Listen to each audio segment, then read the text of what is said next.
I bet none of you can figure out what mercy means. Um, so this is Matthew 9, verse 11. And when the Pharisees saw it, they said unto his disciples, why eateth your master with publicans and sinners? But when Yeshua heard that, he said unto them, they that be whole need not a physician, but they that are sick. But go ye and learn what that meaneth. I will have mercy and not sacrifice, for I am not come to call the righteous, but sinners to repentance. So I challenge you to go figure out what mercy means according to the Bible. I'll give you 10 seconds if you want to take that challenge, or you can pause the video.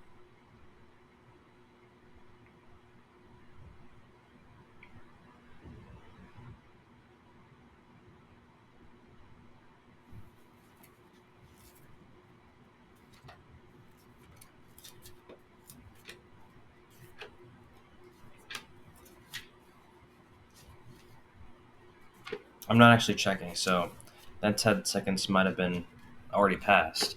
But so this is what he's talking about, what he's directly quoting.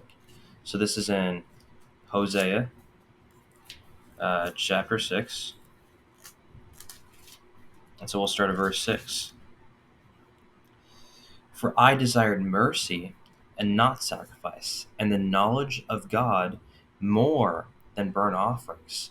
But they, like men, have transgressed the covenant. There have they dealt treacherously against me. So God desired to give mercy, but instead they transgressed the covenant. So what are you supposed to do instead? You're supposed to keep the covenant, so then he'll give you mercy.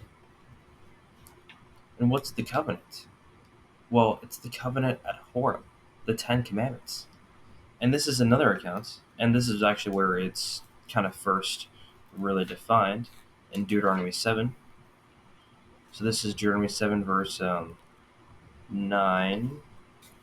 Um, know therefore that the Lord thy God, he is God, the faithful God, which keepeth covenant and mercy with them that love him and keep his commandments to 1,000 generations.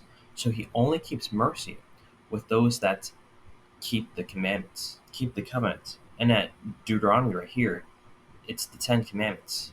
And so now let's go to some other places where this is just repeated. Like you could go again in Exodus 20, verse 6, Nehemiah 1, verse 5, Daniel 9, verse 4.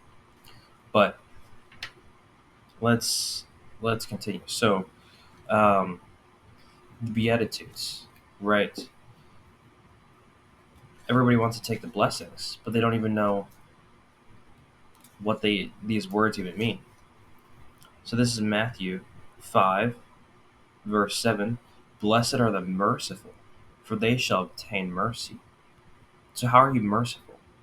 It means that you're showing people the covenant. You're showing people the commandments that they need to keep. And then you'll obtain mercy. Because that's what it means to love your neighbor as yourself. You're going to be merciful, and you're going to tell people to keep the commandments. Um, and then so, lastly, in James 2, verse 13, this is what it says. For he shall have judgments without mercy that showed no mercy, and mercy rejoiceth against judgment. So if you don't show mercy, then you're going to be judged without mercy.